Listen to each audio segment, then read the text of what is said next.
A seemingly ordinary night on the I-15, right along the stretch, passing through West Ogden, Utah, suddenly turned into a heartbreaking incident when the car of a young couple came to an unexpected stop in the darkness.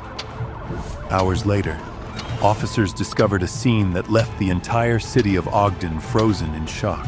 A convicted killer, also a social media star, but the Utah Department of Corrections is putting the brakes on her social life from prison. This after Victoria Mendoza appeared on the social media app TikTok.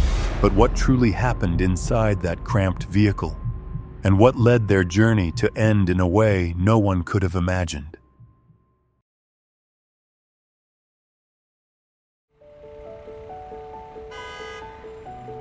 Tawnee Marie Baird was born in June 1993, the daughter of Dana Anderson and Casey Baird.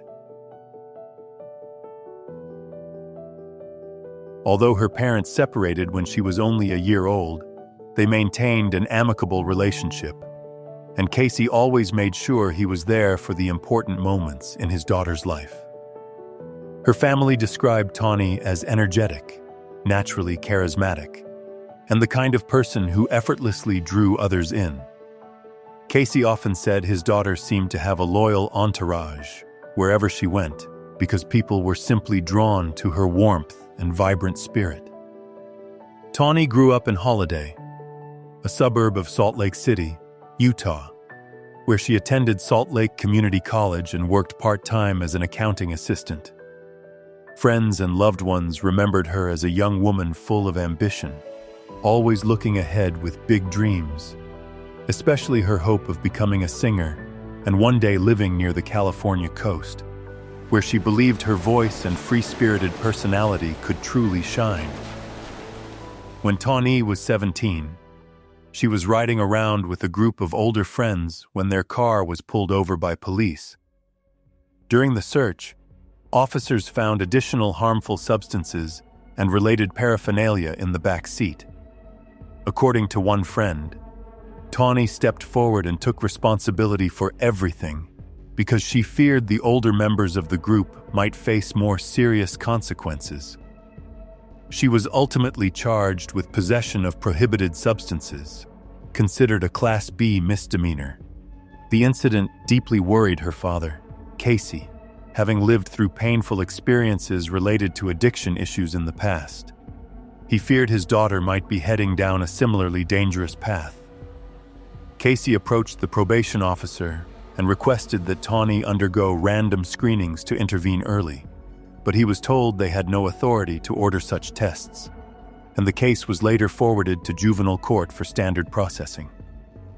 Tawnie was then placed under the custody of the Division of Child and Family Services and temporarily moved in with her aunt to stabilize her life. Not long after, she was required to attend a 90-day youth treatment program, and it was there that she met Victoria Mendoza. Victoria's life up to that point had already been marked by heavy turmoil.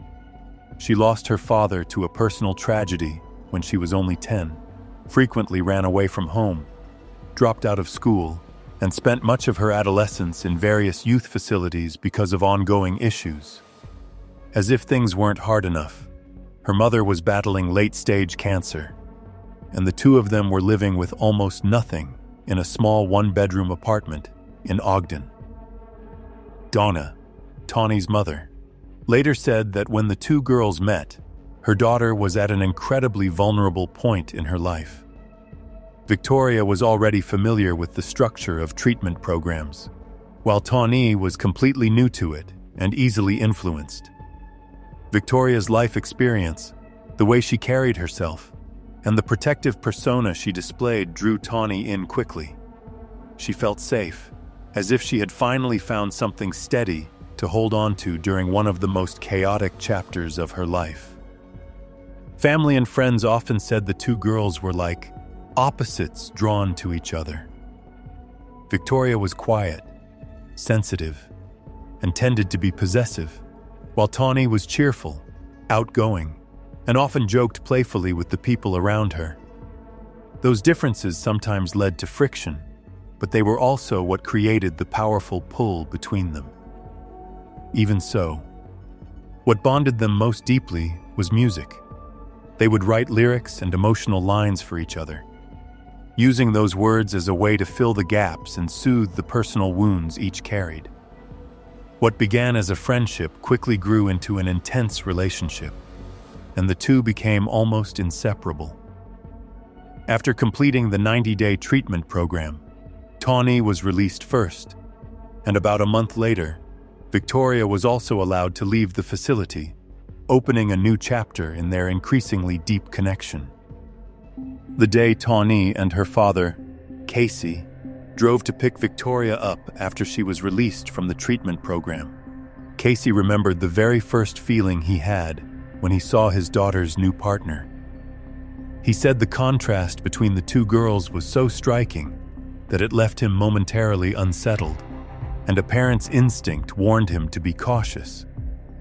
Although he couldn't pinpoint exactly what made him uneasy, Casey could clearly see how much affection and hope his daughter had invested in this relationship, so he chose to stay open and accepting. Dana, Tawnie's mother, also welcomed Victoria as a new member of the family, and in those early days, everyone tried their best to support the young couple, hoping that the strong bond between them would bring something good into both of their lives. Tawnie's best friend, Lacey, recalled that Victoria was rougher around the edges and carried a tougher demeanor compared to Tawnie. But one thing was undeniable. There was a deep, hard-to-explain connection between them.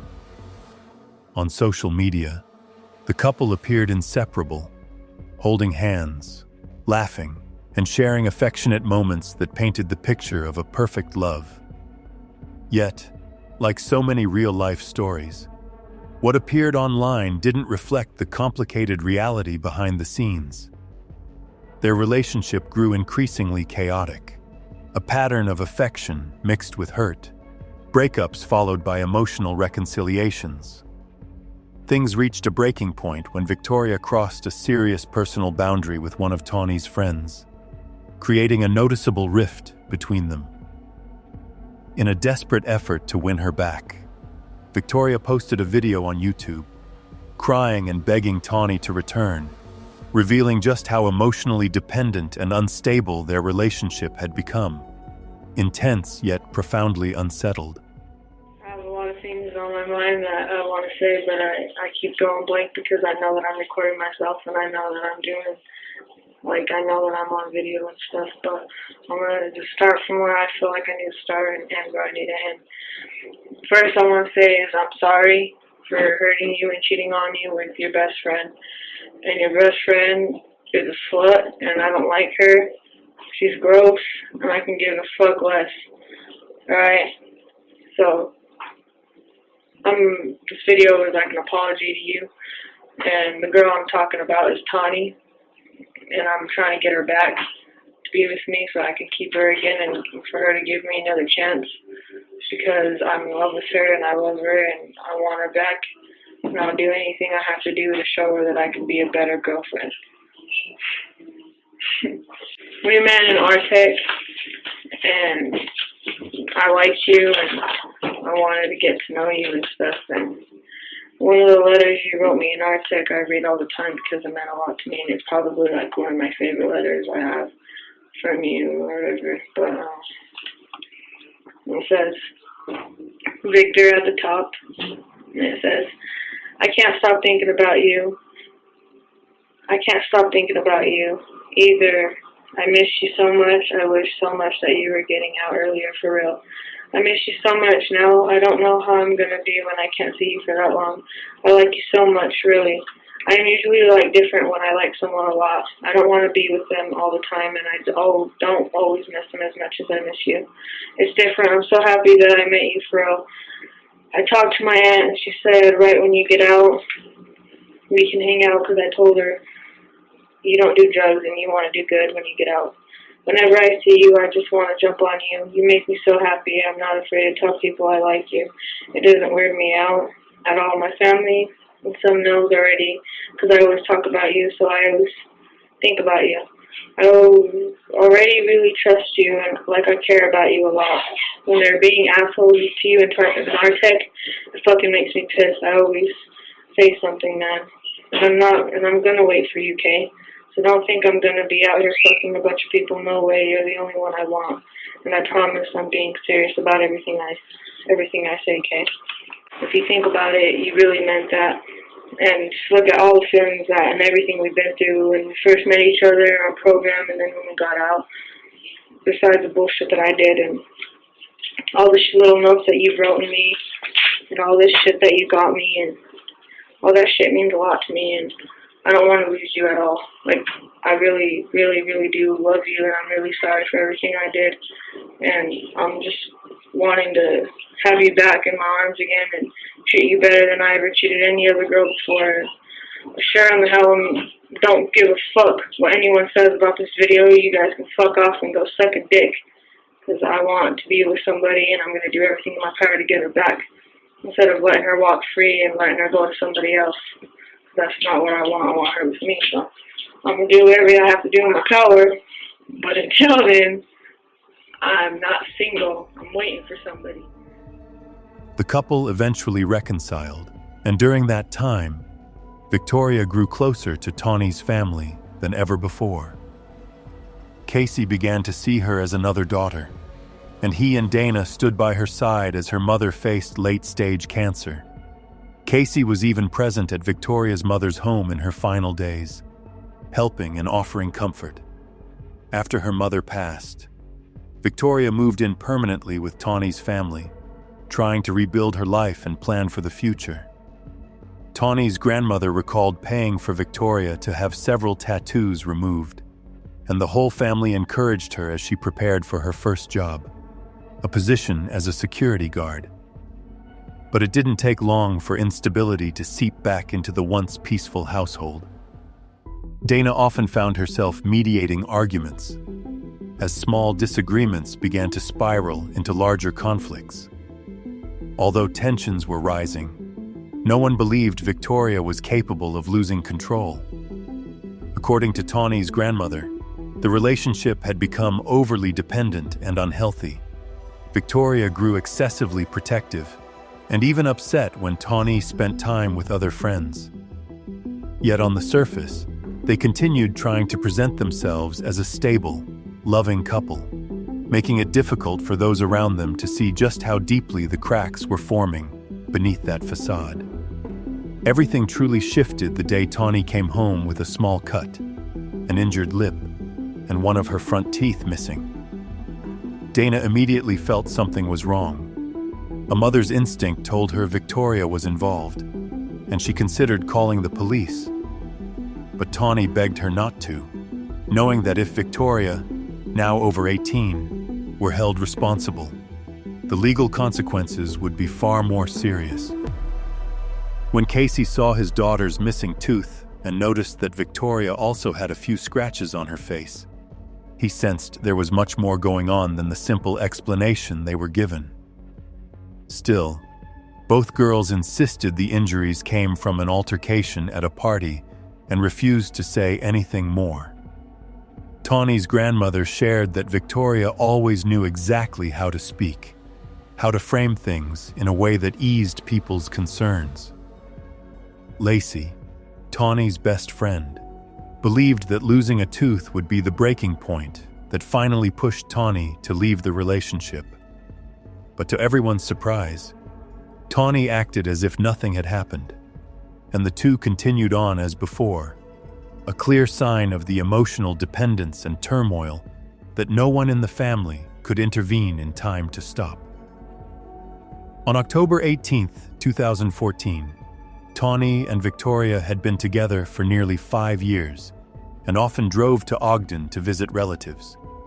On the evening of October 17th, they followed that same routine. But the outing quickly took a different turn when the two began arguing again. Victoria disappeared into the bathroom for most of the night, and when she finally came out, she insisted that everyone leave immediately. The atmosphere was already tense, and the evening ended abruptly. On the drive back, all three, Tawnie, Victoria, and Lacey, sat together in the car, with Victoria in the back seat, still visibly carrying a simmering anger over something only she knew. When they reached Lacey's home, Tawnie dropped her off and then continued driving with Victoria. That night, along the quiet stretch of I-15, the tension inside the car exploded once again into a heated argument. Words were thrown back and forth, tears spilled, and pent-up emotions made the small space feel suffocating. At some point, Tawnie was believed to have slapped Victoria and pulled her hair, an action that pushed Victoria even further over the edge. In a moment of lost control, Victoria pulled out a sharp object about 4 inches long from her jacket pocket and caused multiple serious injuries to Tawnie as she was still trying to keep the car on the road. The vehicle then pulled into a parking lot at 2484 East Avenue in the West Ogden area. Just after midnight, moving into October 18th, Victoria began calling several people she knew, including Aaron, a close friend, and told him what had just happened. Hey, where's Tawnie? She's dead. Yes, I actually killed someone. She was searching me to look out. You understand? I went crazy when I didn't need to do it, you know? And then I realized after the show, the responsibility. Oh my gosh, you guys, I'm so scared. You have no idea how scared I am. Police quickly received a call reporting the incident and were immediately dispatched to the parking lot located at 2484 East Avenue in West Ogden.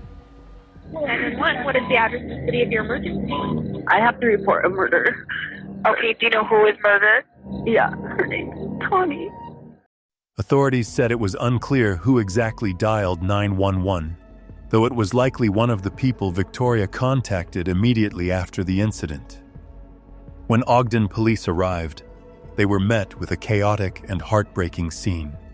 Tawnie was unresponsive in the passenger seat, and Victoria Mendoza, her partner, was sitting beside her, her hands marked with red stains and her face filled with panic. Victoria immediately admitted that during the argument, she had pulled a sharp object about 4 inches long from her jacket pocket and caused multiple severe injuries to Tawnie. When officers asked where the object was, she told them it was still inside the vehicle. A later forensic examination revealed that Tawnie had sustained a total of 46 sharp force wounds, and the cause of her loss of life was determined to be overwhelming blood loss leading to systemic shock. Evidence at the scene also indicated that Tawnie had collapsed inside the car while severely injured. Investigators concluded that after the incident, Victoria moved Tawnie's body into the passenger seat, drove a short distance, stopped in the parking lot, and then began calling friends one by one to tell them what had happened.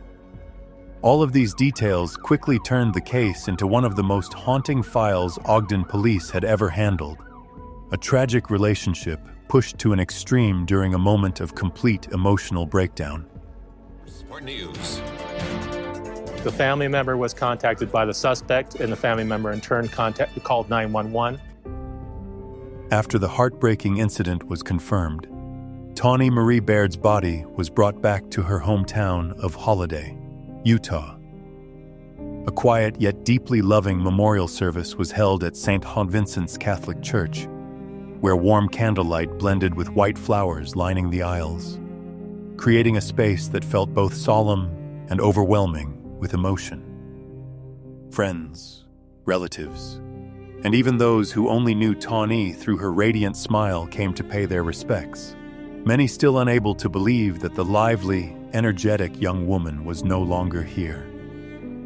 During the service, Tawnie's mother tearfully shared that her daughter always brought light wherever she went, and she hoped this tragedy would become a wake-up call for anyone caught in a painful relationship.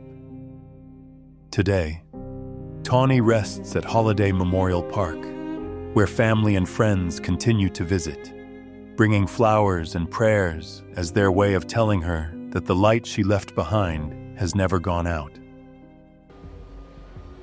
After authorities finished collecting evidence and documenting the scene, Victoria Mendoza was immediately detained and taken to the Ogden Police Department for an initial statement.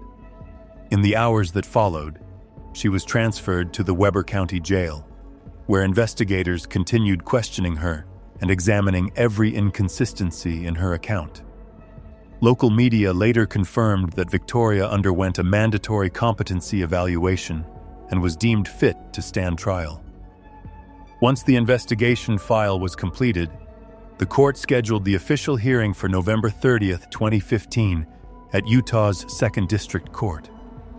This marked the moment when the full truth behind Tawnee Baird's tragedy was about to be laid bare before the public, and the moment her family would have to face their most painful memories. Listening to every detail of the events that stole the bright, radiant smile of the daughter they loved and had always hoped to protect. This 22-year-old woman in jail tonight, accused of stabbing her domestic partner to death during an argument. Good evening, everyone. Police say it happened early this morning as the couple was driving home to Salt Lake from Ogden. News specialist Sandra Yee has been talking to the victims' relatives and is live with our top story. Sandra. We're live in Holiday, where police say Tawnee Baird lived with her partner, who is the suspect in this crime. Now, Baird's father on Facebook told me that he was on his way back to Salt Lake City tonight from a work trip out of state. But on Facebook, he did post that he was lost, hurt, and devastated over the death of his daughter. And he also said that he wants justice. They were traveling back to Holiday. But Victoria Mendoza and Tawnee Baird never made it out of Ogden. Police say the couple, who had been visiting friends, began to argue during the car ride home. They pulled into this church parking lot on E Avenue where the argument escalated. Police say Mendoza stabbed her domestic partner to death, then called a family member who showed up to the scene and called 911. But she implicated herself enough that, our initial response to this call was someone was reporting a murder. They're now looking to see if there was any history of domestic violence. Tawnie's aunt, who declined to go on camera, says Tawnie was a student at Salt Lake Community College. She said her niece was a kind woman who loved her family. Police say a tragedy like this doesn't have to happen. If anyone knows anyone that's in a violent domestic situation, feel free to report it to law enforcement and so we can intervene before something like this takes place. This heartbroken mom tells me she wishes she could have done more to protect her child, and now she's urging victims of domestic violence to get out. 21 years she's been my baby, and it's not fair. She lights up a room. She's just always so happy. A beautiful, blonde, 21-year-old college student, Tawnie had been dating 22-year-old Vicky Mendoza for about 5 years. They'd been living in Dana's Holiday home for 2. I've taken Vicky in as a daughter, loved her. My daughter came home a couple months ago, just bawling in the middle of the night, woke me up crying, and her tooth was gone. And Vicky had punched her in the face and knocked her tooth out. Dana always threatened to call police, but was always convinced not to. They just begged me not to do it. I was so stupid. I should have done it. By early Saturday morning, she says it was too late. All of a sudden, see the policeman pull up. And so I knew, she was gone. Victoria was charged with first-degree intentional homicide, the most serious offense within the category of crimes involving danger to human life. At first, the court set her bail at $100,000, but that decision was quickly withdrawn after prosecutors argued that the level of risk in the case was too high. In the end, Victoria was denied bail entirely and remained in custody throughout the pretrial process. 3 felony murder charges in the stabbing death of her 21-year-old girlfriend, Tawnee Baird. Now, most of the hour-long hearing today was spent arguing over the bail amount for Mendoza and whether or not the accused murderer is a threat to the public. Deputy District Attorney for Weber County, Chris Allred, admitted he was surprised to hear Victoria Mendoza's defense attorney argue she wasn't a threat to the public. I feel our case is incredibly strong. There's overwhelming evidence, we believe. So I don't anticipate there being any problems. I don't know what sort of defenses that they might raise at this point, but I don't see any obvious concerns. Mendoza's bail was initially set at $100,000. That amount was later temporarily revoked and a no bail order was set. Monday, the judge ordered to uphold the no bail despite the defense arguing it was preemptive punishment for Mendoza. The argument was that it's against the constitutional requirements that she has, and that's the issue more than anything. My job is to stand up for the Constitution, and that's what I intended to do. Family and friends of Baird left the courtroom happy with the judge's decision. I'm very happy. The no bail. It's appropriate on a murder, 46 times stabbed. I was really happy that we got the no bail for Vicky today, so they can see how dangerous she is and what she's done. Now, Carly, any indication of how she's going to plea? The defense team has not mentioned that at all. We haven't heard from her at all either. Of course, it's still early. But today, the prosecution did mention that initially Mendoza has admitted to the crime several times. Apparently, they say.